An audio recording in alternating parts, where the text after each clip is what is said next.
Thank you, my uncle replied. He held my hand, and I walked with him toward the van that he and Leslie had arrived in. Before my uncle got into the car with Leslie, he hugged me again and said, "You look like your father, and you remind me of him when we were growing up. I hope you are not as stubborn as he was." He laughed, and I did too. Esther and Mohammed and I waved them off. "He seems like a nice man," Esther said, as soon as the van disappeared from our sight. "Congratulations, man, you have a family member in the city anyway, away from all the madness," Mohammed said. "I guess so," I said, but I didn't know what to do in my happy state. I was still hesitant to let myself go because I believed in the fragility of happiness. "Come on, man, cheer up," Mohammed pulled my ears, and he and Esther lifted me up and carried me back to the hospital laughing. At the hospital, Esther put on the Bob Marley cassette on the tape player, and we all began to mime Three Little Birds together. "Don't worry about a thing," we sang, "'cause every little thing gonna be all right." That night I sat on the veranda with Mambu, ALWG, and Mohammed. We were quiet as usual. The sound of an ambulance somewhere in the city overtook the silence of the night. I began to wonder about what my uncle was doing at that moment. I imagined him gathering his family to tell them about me. I could see him sobbing during his account and his family gradually joining him in crying. Part of me wanted them to cry as much as they could before I met them, as I always felt uncomfortable when people cried because of what I'd been through. I looked at ALWG and Mambu, who were staring into the dark night. I wanted to tell them about the discovery of my uncle, but I felt guilty, since no one from their families had been found. I also didn't want to destroy the silence that had returned after the ambulance's wailing died down. As my uncle promised, he came to visit every weekend. "My uncle's coming. I saw him down the road by the mango tree," I told Esther the first weekend after his initial visit. "You sound excited." She put her pen down. She examined my face for a while and then continued. "I told you. He seemed like a good man." My uncle walked through the door and wiped his sweaty forehead with his handkerchief before hugging me. He said hello to Esther during our embrace. As soon as we stood apart, he began to smile so widely that my face relaxed and I too began to smile. He put his bag on the floor and pulled out some biscuits and a bottle of cold ginger beer. "I thought you might need some fuel for our walk," he said as he handed me the presents. "You two should take the gravel road up the hill," Esther suggested. My uncle and I nodded in agreement. "I won't be here when you return. It was nice meeting you again, sir," she said, looking at my uncle. She turned toward me. "I'll see you tomorrow." My uncle and I left the hospital room and started walking in the direction Esther had suggested. We were quiet at first.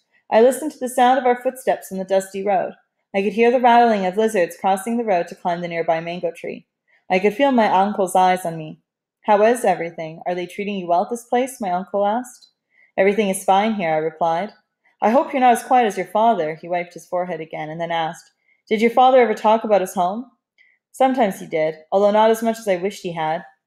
I raised my lowered head and briefly met my uncle's kind, inviting eyes before looking away. The gravel road was getting narrower as we approached the bottom of the hill. I told him that my father had mentioned him in every one of his stories of a troublesome childhood. Told him that my father had recounted to me about the time they went to the bush to fetch firewood and accidentally shook a beehive. The bees chased them and they ran toward the village. Since my father was shorter, most of the bees concentrated in my uncle's head. They ran and dove into a river, but the bees circled on top of the water, waiting for them to surface. They had to catch their breath, so they got out of the water and ran to their village, bringing the bees with them. Yes, I remember. Everyone was upset with us for bringing the bees to the village because they stung the old men who couldn't run fast and some younger children. Your father and I locked the door, hid under the bed, and laughed at the commotion. My uncle was giggling, and I couldn't help but laugh. After he stopped laughing, he sighed and said, Your father and I, we did too many troublesome things. If you were as troublesome as we were, I will give you some leeway, because it wouldn't be fair for me to get down on you." He put his arm around my shoulder. "I think my troublesome days are long gone," I said sadly. "Ah, you're still a boy. You have time to be a little more troublesome," my uncle said. We became quiet again and listened to the evening wind whizzing through the trees. I loved the walks with my uncle, because they gave me a chance to talk about my childhood, about growing up with my father and older brother. I needed to talk about those good times before the war. But the more I talked about my father, the more I missed my mother and my little brother, too. I didn't grow up with them. I felt as if I'd missed that chance and would never get it again, and that made me sad. I spoke to my uncle about it, but he just listened, because he knew neither my mother nor my little brother. So in order to balance things out for me, he made me talk about the time my family lived in Matrujong when my parents were together. Even then, there wasn't that much to say, as my parents separated when I was very young. I got to know my uncle quite well during our walks, and I began to await his arrival on weekends. He always bought me a present and would tell me about his week.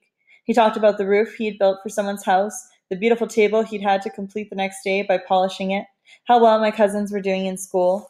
He said hello from his wife. I, in turn, would tell him about the table tennis and soccer tournaments I'd participated in, the performance we'd given for visitors, if there were any that week. We walked so many times on the same gravel road that I could close my eyes and avoid all the big rocks on the road. One weekend, my uncle took me to meet his family. It was Saturday, and the sun was so bright that we couldn't see our shadows on the ground. He lived in New Englandville, a hilly area in the western part of Freetown. My uncle came to Bennon home earlier than usual to get me.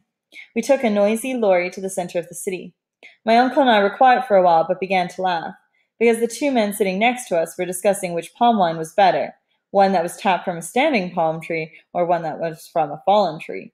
The men were still arguing when we got off the lorry. We walked slowly towards my uncle's house, his arms around my shoulders. I was happy walking with my uncle, but I worried whether his family would accept me the way he had, without asking me anything about my war years. As we walked up the hill nearing my uncle's home, he pulled me aside and said, "I told only my wife about your past life as a soldier. I kept it secret from my children. I don't think they will understand now as my wife and I do. I hope it's okay with you." Relieved, I nodded, and we continued on. Immediately after a bend and a rise in the gravel road, we came upon my uncle's house. It overlooked the city, and from the veranda you could see the ships in the bay. It was a beautiful view of the city, this place that was to become my home. The house had no electricity or running water, and the kitchen stood apart from the house that was made entirely of zinc. Under a mango tree a few meters from the yard was the latrine and the coulée, open-air shower. It reminded me of Matru-Jong. When we walked onto the veranda, my uncle's wife came out, her face glowing as if she had polished it all her life. She stood at the doorway and tied her wrapper before proceeding to embrace me so tightly that I felt my nose and lips being squashed against her arms. She released me, stood back, and pinched my cheeks. "Welcome, my son," she said. She was a very short woman with very dark skin, round cheekbones, and bright eyes. My uncle didn't have any children of his own, so he raised the children of family members as his own. There were 4 of them: Ali, the oldest, Matilda, Kona, and Sambo, the littlest, who was 6 years old. They had all stopped doing their chores and came onto the veranda to hug their brother, as my uncle explained my relation to them. "It's good to have another boy in the family," Ali said after he hugged me. He and my uncle laughed, and I smiled. I was very quiet that afternoon. After the introduction, everyone went about his or her business. I was left with my aunt and uncle, and we sat on the veranda. I loved the view from the house and kept looking toward the city. Each time I turned to look at my uncle, he was smiling widely. My aunt continually brought us huge plates of rice, fish, stew, and plantains. She made me eat so much that my stomach became too big. After we finished eating, my uncle showed me his carpentry tools and his work table, which was outside, occupying most of the little yard. "If you're interested in carpentry, I will be glad to have you as my apprentice. But knowing my father, I would probably guess that you would want to go to school," my uncle said. I smiled and didn't say a word. Ali came back and asked Uncle if it was okay for me to go with him to a local soccer match. My uncle said only if I wanted to. I went with Ali down the street to a field in the area called Brookfields. "I'm happy that you'll be staying with us. We can share my room," Ali said as we waited for the game to begin. He was older than I was and had finished secondary school. He was jovial and very disciplined. It showed in his manners. He spoke well and to the point. Before the game started, a girl waved to us from the other side of the field. She had the most beautiful and open smile, and she was laughing a lot. I was about to ask who she was when Ali spoke. "She's our cousin, but she lives across the street with a foster family. Her name is Aminata. You'll get to meet her." Aminata was the daughter of my father's second brother, who had a different mother. I later became closer to her and Ali than to the other children of my new family.